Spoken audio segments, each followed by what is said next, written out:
Hey guys, Happy New Year. I'm Stephanie. Welcome to my channel. This is the place where I talk about health, wellness, tea, candles, finances, fitness, whatever I feel like talking about. And right now I'm about to drink. I've just made myself an epic drink. It is January 3rd, I think, 2026.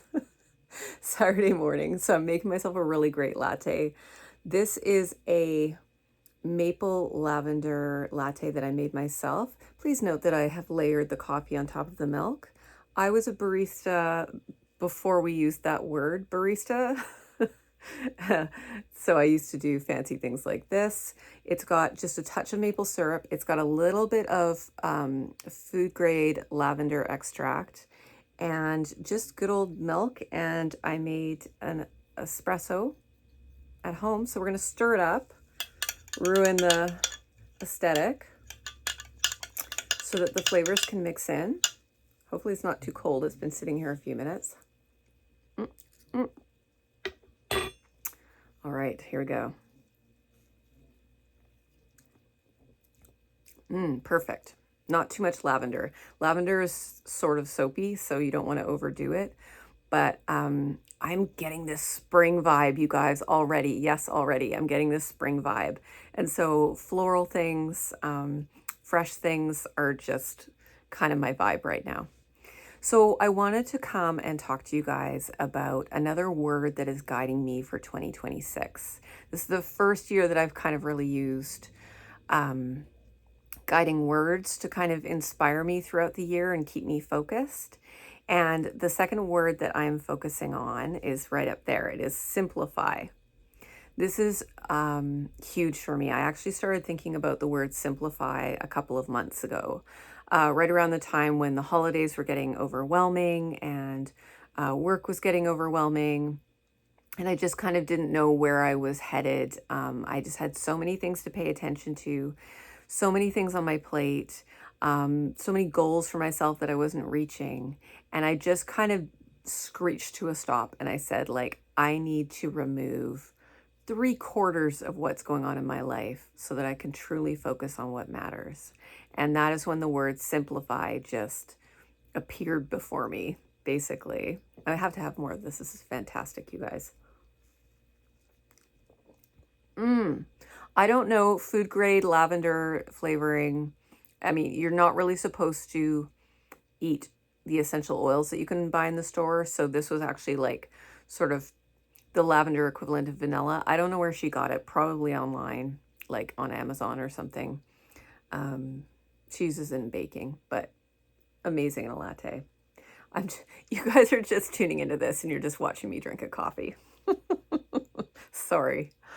It's an awful channel, but you love me. I love you. Okay, simplify. Let's talk about it. What did I need to simplify? Pretty much everything. Once I started simplifying everything, I could breathe again. I could relax again. Let me give you an example.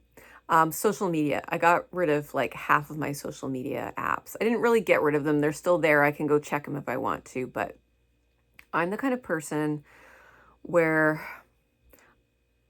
I go onto Facebook and I'm there for 15 minutes and I just get a stomach ache because I'm like reminded of all of the people who I'm not spending enough time with or that I miss, or I'm not popular enough, I don't have enough friends. Like it's the place of guilt and comparison for me, Facebook. I keep it because I still like to keep in contact with people. Like if I want to be able to message somebody or somebody wants to message me, or keeping in contact with family. But I have friends who post on there multiple times a day and I can't be there. It doesn't feel like real life to me. I hope I'm not insulting anybody. If you're into it, good. If it enriches your life, great. I just had to have this moment with myself where I said, is this enriching my life? Or am I feeling worse after being on here? And the answer was worse. And I was like, I can't. I'm going to miss some people's birthdays and they hopefully will still be my friend, but I can't be on there anymore. Blue Sky was another one that I would like to be on. honestly for political reasons, which I'm not going to talk about on this channel. You're all my friends. I love you all.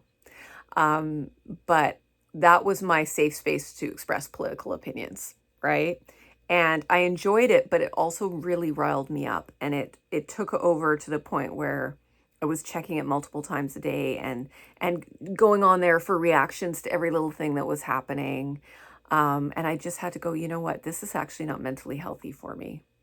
And I had to simplify and be like, this is not my place, you know? Same thing with watching the news all the time. Had to take that out and just be like, I'm going to find out, and I do find out when brutal things happen.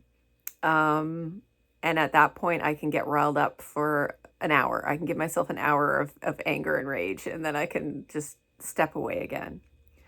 Oh God, this is so good, you guys. This was a terrible plan. Terrible plan.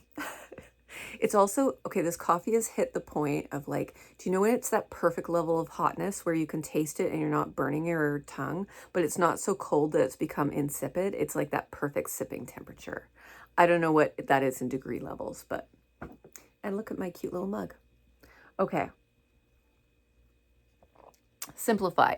The example up here, this is my workout side of my room where I do my workouts on the TV. I had a whole bunch of stuff written there. And I think I talked about this in my mastery video that I posted previously. I was always joining things, challenges and calendars and workout programs and getting really caught up in them, but I was always jumping from thing to thing to thing. Even yesterday, a thing came up in my feed and it was this like 28-day walking program. And I'm like, this looks great. I should do this. And I just go squirrel and then I'm on to the next thing. And I had to realize that every time I was joining something, it wasn't very balanced. It was always like a challenge and it was always very focused. Like there's a 60-day yoga challenge where you're just doing yoga for 60 days, or it's a 28-day walking challenge where you're doing walking. I want to be balanced this year. And so to do that, I had to decide, okay, my perfect balanced week for now, for this era of my life, is one really solid day of weights, you know, full body. Should I be doing 2 to 3 days? Yes.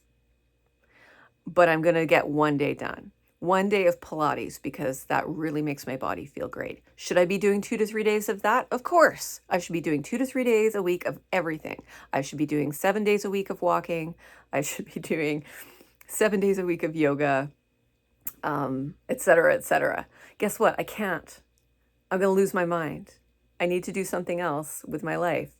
I have about a half an hour a day to work out. And so I'm going to do just this for at least 6 months, you know, and then I'll revisit if I want to add more. But again, I simplified. Same thing with the new year when you want to start eating healthier. So normally I would, you know, get a bunch of cookbooks and recipes and compile all of these different things I was going to make and do. And it's like, I don't actually need more recipes. You know, I have recipes. I need to make sure that I'm purchasing healthy food and that I'm cooking the healthy food and that I'm prepping the healthy food. And I don't have to buy kumquats or dragon fruit or watercress or weird things. I have what I need. You know, I've got beets, I've got lettuce, I've got bananas. I have what I need. It's just not getting distracted in all of the detritus of the world, not getting distracted in all of the plans and schemes and pills and powders. And health is actually very simple. Drink water, eat fruits and vegetables, have some protein. I'm taking all of the noise and I'm dialing it down into the essence. And if I am carrying out the essence of what I need to do, that's enough. One thing I'm going to do is share a video of somebody else in my description. So this time I'm going to share in the description the YouTube of somebody called Samurai Matcha. I think it's Samurai Matcha. I always get these things slightly wrong. You'll see because you'll click on the link. He's fantastic. He's Japanese and he talks about a lot of different things, but he has partially just, he's deep dived into some traditional Japanese thought around decluttering and around, I guess, just having respect for your own body and your own life and your own self. And I'm not going to attempt to digest that for you here. You can go and deep dive yourself if that's an area of interest. But I do encourage you to watch this one video because it was really the catalyst to this whole declutter I did in my house. I realized, like, you only need 1 or 2 bowls, or serving platters. Like when I was decluttering, I had like 10 different serving platters and some of them I hadn't used in years. And how many parties am I going to anyway where I need to put out something? Like not that many. You probably have 3 or 4 versions of the thing you need one of, right? You need like 1 pair of slippers and you need 1 pair of running shoes and you need, I don't know. You know what I'm saying. We keep acquiring things. I remember trying to watch another video when I was deep diving into the Japanese minimalism stuff. I remember trying to watch a video by a Western woman who was living in Japan, and she was like, oh, everyone's telling me about this New Year's clear up. We're supposed to clear our space and reset our space in the new year. So come to the store with me and we'll buy things, right? That's the Western way of approaching things, if I might say so. We get all in a kerfuffle about starting a new healthy year or decluttering our space or starting a new hobby. And the first thing we do is go to the store and acquire a bunch more stuff that just complicates our lives even more. You probably largely have what you need where you are. Unless you're starting something like watercolor painting, go buy some watercolors. They're small. You can get really small little sets, but you don't need to revamp and fill your space and your life with a lot more subscriptions and a lot more memberships and a lot more planners and a lot more plans. I don't know if I'm making any sense, you guys.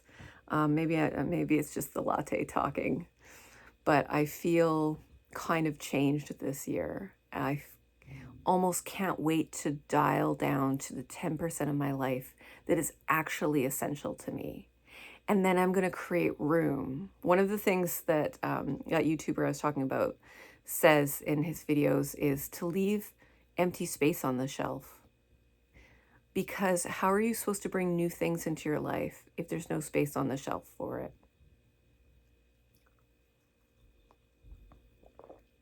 I'm doing that with my entire life. I am distilling down to the people most important to me that bring me joy, and those are the people I'm going to pour myself into.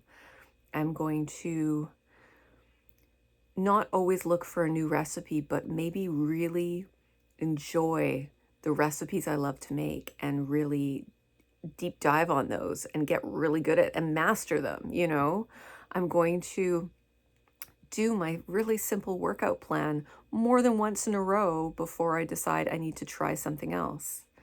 I'm going to give away 8 out of the 10 platters I have and acknowledge that I'm not going to a dinner party every week and I don't need those things in my home. I'm going to watch somebody's YouTube video and not read the comments because I went for this one specific thing and I don't need to fill my life up with everybody else's thoughts of everybody who ever existed in the world. I don't need to carry that anymore. I don't need to carry any of it. Yeah, I'm enjoying this 51st year, this year of the horse. I am saying a lot and I'm going to drink more coffee. I hope this made sense, any kind of sense, or that you're still watching, because it's actually really hard to articulate kind of the mental shift that I'm going through. But this is the year where I look and I go, okay, I've been this person for the last 50 years, and it's been fantastic, and I've got all these memories. But now I want room on my shelf for something new and something different. And I need to choose. That's the hardest part about Simplify, I think, is that you do have to sacrifice some things. You have to let some things go. It's a huge letting go. You have to accept the fact that you can't have these what ifs. What if I need it someday? What if I'm going to regret, losing touch with that person that I knew in high school? What if I'm going to suddenly need 10 platters because somebody's throwing a wedding at my house? You know what?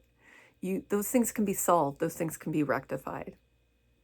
And nothing's gone forever. And if it is, it's not gone in your heart. It's not gone in your memories.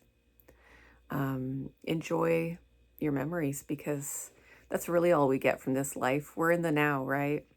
All we get are the now and our memories and imagining what can come. So I've talked long enough. I probably sound a little bit unhinged, but I hope that this inspires maybe somebody to look around their space, or look at their social media, or look at some of their habits and realize that they don't have to continue on the way that they have been if it's no longer fitting them. They can simplify, dial down to what matters, and move forward.